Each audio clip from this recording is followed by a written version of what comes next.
They've been watching you. Every conversation, every interaction, every moment you think you're invisible. And what they see isn't your talent, your intelligence, or your potential. What they see is how you move through power, whether you command it or beg for it, whether you shape the room or let the room shape you, whether people lean in when you speak or mentally check out before you finish your first sentence. There's an invisible game being played around you every single day. In boardrooms, at dinner tables, in casual conversations, even in your own home. It's the game of influence. And while you've been taught to believe influence comes from charisma, from likability, from being the loudest voice in the room, the truth is far more surgical, far more silent, far more devastating when wielded correctly. Niccolò Machiavelli understood this game better than anyone, not because he was born with some mystical power, but because he studied human nature like a scientist studies specimens. Cold, calculating, relentless. He watched how power moved from person to person, how influence shifted like water finding its level, how the weak gave their authority away without even realizing it, and how the strong collected it without making a sound. But here's what most people miss about Machiavelli. They think he was teaching cruelty. They think he was advocating for manipulation and deceit. They've turned him into a caricature of evil ambition. But that's not what The Prince was about. It was about survival. It was about understanding the brutal mechanics of how humans actually behave when something important is at stake, when their ego is threatened, when their position is challenged, when they want something they can't have, and those mechanics haven't changed. The same psychological laws that governed Renaissance princes govern your workplace today. The same patterns that determined who lived and who died in Italian city-states determine who gets promoted and who gets overlooked in your career. The same silent rules that separated the rulers from the ruled are separating the influential from the invisible right now in your life, whether you see it or not. Because influence isn't about what you say. It's about what you don't need to say. It's not about how much attention you can grab. It's about how much attention you can command without reaching for it. It's not about making people like you. It's about making people need to understand you. And once they need to understand you, once they start trying to decode your silence, once they begin calculating their words more carefully around you, you've crossed into a different category of human being. Most people spend their entire lives trying to prove their worth.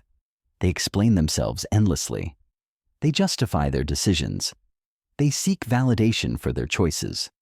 They perform their intelligence, their kindness, their competence like actors auditioning for a role they're not even sure they want. And in doing so, they hand over their power to anyone willing to withhold approval. They become dependent on external confirmation of their own value. But Machiavelli would look at this behavior and see something tragic, not because these people are weak, but because they're giving away something precious without realizing its worth. They're trading influence for acceptance, authority for approval, power for the temporary comfort of being liked. And the three laws I'm about to reveal to you operate in complete opposition to this pattern. They don't require you to be louder, bolder, more aggressive, or more charming. They require you to be more selective, more intentional, more comfortable with the weight of your own presence. Because real influence isn't something you chase. It's something you allow others to discover. It's something you make people earn access to, rather than something you broadcast to anyone willing to listen. The first law deals with perception. How people see you before you even speak. How you enter their awareness, and why they remember you long after you've left the room. Most people think perception is about image, about crafting the perfect persona, about managing their reputation through careful presentation. But Machiavelli understood that perception is about scarcity, about creating the sense that access to you is limited, valuable, and not guaranteed. The second law operates through positioning. Not where you sit or stand, but where you place yourself psychologically in relation to others. how you create distance without coldness, how you establish hierarchy without dominance, how you make people reach slightly upward to connect with you rather than meeting them exactly where they are. This isn't about arrogance. It's about understanding that people value what they have to work for more than what's freely given.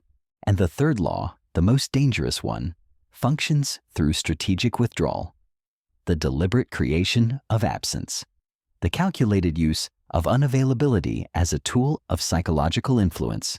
Most people fear being forgotten, so they stay constantly visible, constantly available, constantly responding. But Machiavelli knew that presence without absence has no impact. That attention without withdrawal creates no longing. That availability without scarcity breeds contempt. These three laws work together like a silent symphony. Each one amplifies the others. Each one creates a resonance that makes people more aware of your energy, more careful with your time, more thoughtful about how they approach you. And once this dynamic is established, once people begin to treat you differently without you demanding it, you've achieved something most people never will. You've become someone whose influence operates independently of your effort. But here's what makes these laws truly powerful. They don't require you to become someone else. They don't ask you to adopt a fake personality or manipulate people through deception.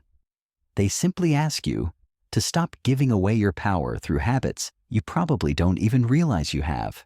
Habits of over-explaining, over-availability, over-accommodation. Habits of seeking approval rather than commanding respect. Habits of making yourself smaller to make others comfortable. The moment you begin applying these laws, something shifts in the air around you. People start noticing your silence instead of tuning out your words. They start wondering what you're thinking instead of assuming they already know. They start treating your attention like something valuable instead of something they're entitled to. And this shift happens not because you demanded it, not because you threatened anyone, not because you became difficult or cold, but because you stopped leaking influence through 1,000 tiny surrenders.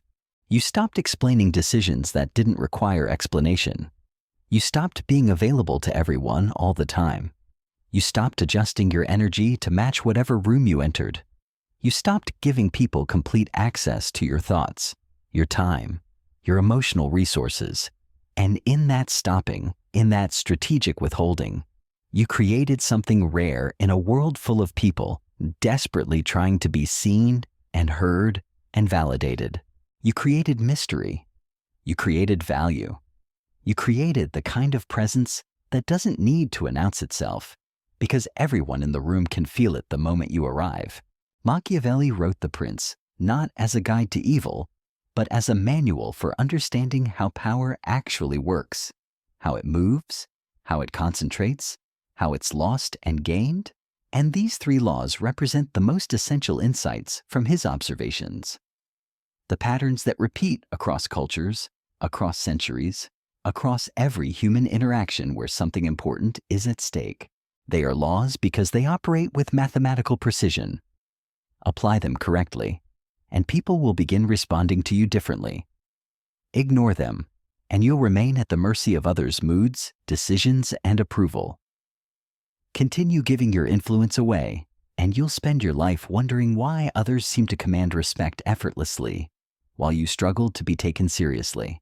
But understand them, internalize them, and practice them with the discipline they deserve, and you'll discover something that most people never experience.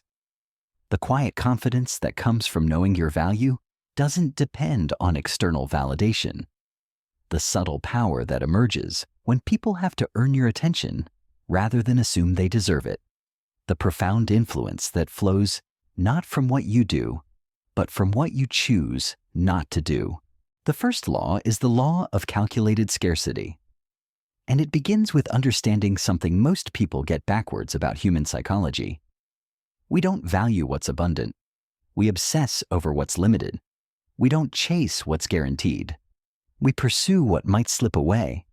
We don't respect what's always available. We revere what requires patience to access. Look at your current relationships. your professional interactions, your social dynamics. Notice how the people who respond immediately to every text, who say yes to every invitation, who make themselves constantly available, slowly fade into background noise.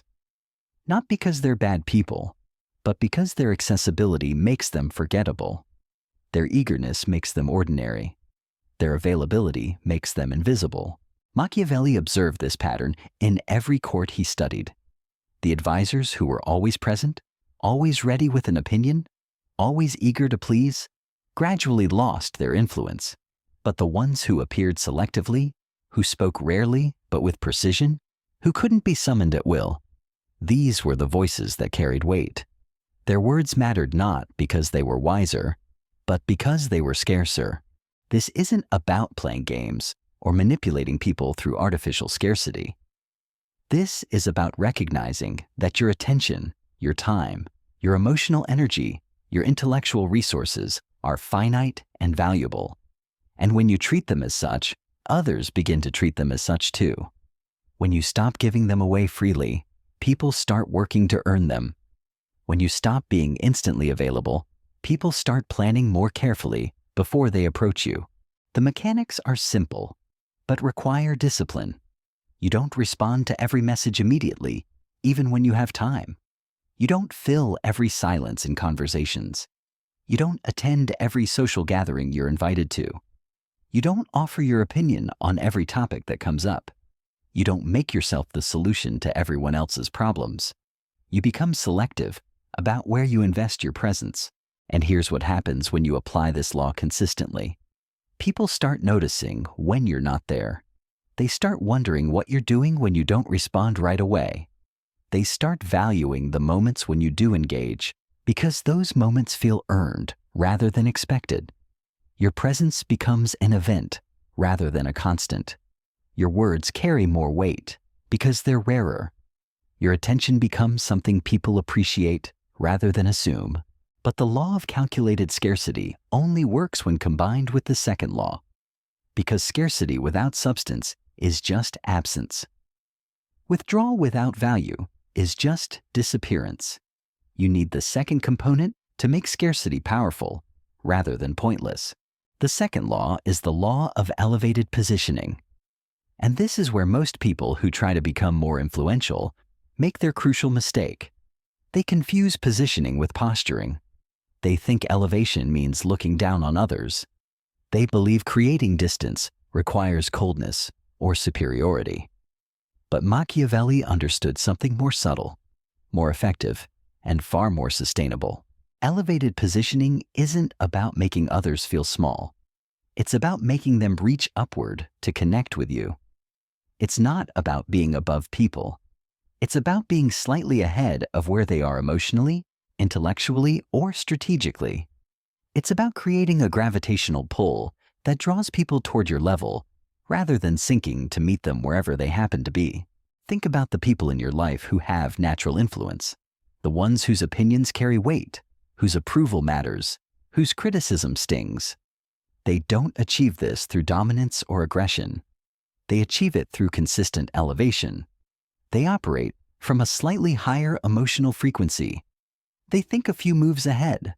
They respond to chaos with calm. They meet drama with stillness. They answer questions with questions that make people think deeper. When someone comes to them with gossip, they don't participate. They listen, then redirect to something more substantial. When people around them are panicking, they remain composed and offer perspective. When others are reacting emotionally, they pause and respond thoughtfully. They don't get pulled down into the turbulence. They create a stable point that others can orient around. This positioning happens through small, consistent choices. When someone tries to bait you into an argument, you don't take the bait. When people are complaining, you listen, but don't join in. When others are making excuses, you focus on solutions. When the conversation turns shallow, you ask questions that add depth. When people are being reactive, you remain responsive. You consistently choose the higher response, the more thoughtful approach, the longer view, and gradually, people begin to see you differently. Not as someone trying to be superior, but as someone who naturally operates from a more elevated place. They start bringing their better selves to interactions with you because your positioning calls forth their higher nature. They start asking for your perspective because they trust your judgment. They start measuring their own responses against what they imagine yours would be. The law of elevated positioning works because it creates what psychologists call social proof through aspiration. People don't just want to be around you. They want to become more like you. They don't just seek your approval. They seek to earn your respect. They don't just value your presence. They value the version of themselves that emerges when they're with you. But positioning without the third law becomes exhausting. Because if you're always available at that elevated level, if people can access that version of you whenever they want, the specialness fades. The impact diminishes. The influence becomes ordinary through overexposure.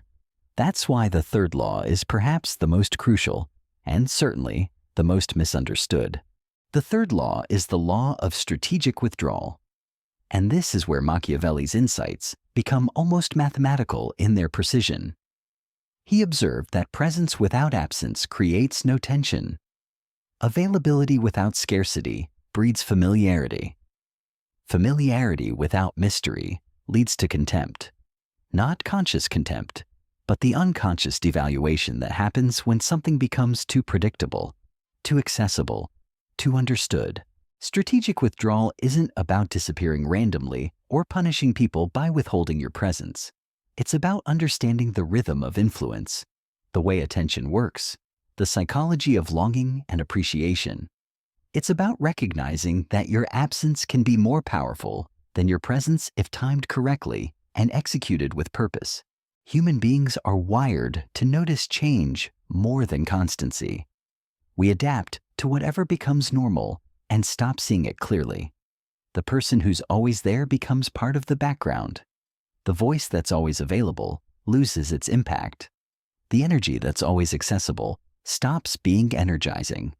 But the person who appears and withdraws strategically, who's present when it matters and absent when it doesn't, who creates a rhythm of availability and unavailability, this person stays vivid in others' awareness. Strategic withdrawal operates on multiple levels simultaneously. Physical withdrawal means you're not always physically present in every space, at every gathering, in every room where decisions are being made. You appear when your presence adds value and absent yourself when it doesn't. People start noticing the difference between events where you're there and events where you're not. Emotional withdrawal means you don't invest your full emotional energy in every interaction, every conflict, every drama that unfolds around you. You remain engaged, but not entangled. Present, but not consumed. Available, but not dependent on the outcome. People begin to realize they can't manipulate your emotions, can't pull you into their chaos, can't make you responsible for their feelings. Digital withdrawal means you're not constantly available through every channel, every platform, every method people use to reach you. Your responses are thoughtful rather than immediate. Your availability is intentional rather than automatic. Your digital presence feels curated rather than compulsive. People start treating their communications with you more carefully because they know you're not just waiting to respond. And here's where the law becomes truly powerful. When you withdraw strategically, you create space for people to miss you, to wonder about you, to value what they had when you were present. You give them time to process your impact, to realize how different things feel in your absence, to anticipate your return. But strategic withdrawal only works when your presence has already established value. If you withdraw before people understand what they're losing, you just disappear. If you withdraw without having created any meaningful connection, you become forgettable rather than memorable. The withdrawal must be from something substantial, something people have learned to appreciate. That's why these three laws work in sequence and in combination. Calculated scarcity makes your presence valuable. Elevated positioning makes that presence impactful. Strategic withdrawal makes the impact last beyond the moment. Together, they create a psychological signature that people can't ignore, can't forget, and can't replicate through their own efforts. When someone masters all three laws, something remarkable happens. They stop chasing influence and start attracting it.